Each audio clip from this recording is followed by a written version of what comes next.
3ta kottejimiz bitta joyga qurilgan. Korobka holati Kramindan 4 sotiga. Xo'p, 4 sotiga 140 kvadratga 100% pishig'ishda 6-7 xona, bitta sanuzel, ikkita sanuzel ekan, bitta oshxona. Buni sifat kulush. Bu uyimizning narxi 55 ming. Mahallaning bitta kengligini ko'rasiz.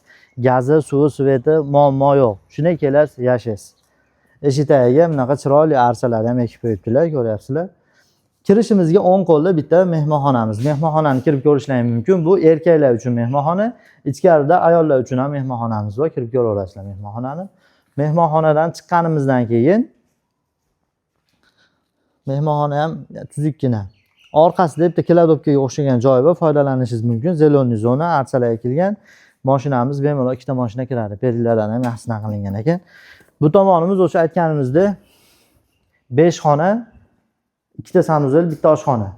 Bu spalnigimiz. Spalniyda ichida sanuzeli bilan qilingan, bemalol er-xotinga sanuzeli bor. Yosh oilami, katta oilami farqi yo'q. Yopishtirib qo'yish kerak. Bunimiz ayollar uchun mehmonxona. Mehmon kelib qolsa, ayollarni baqa erkaklarni ham qolib kiraverasiz. Qizlar uchun detski, qizlar xonasi ham bo'laveradi. Uyimiz baland, 100% pishig'ishda, 100% gaz, suv, svet bor.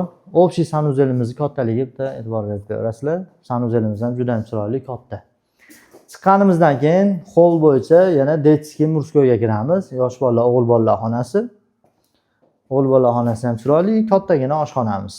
Oshxonamiz ham bemalol ovqatlansa bo'ladi.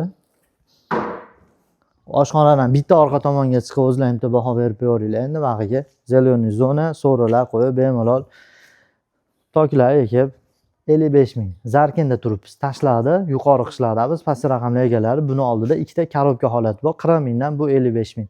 140 kvadratga tushgan. Sizlarga barakan xonamiz, sog' bo'linglar.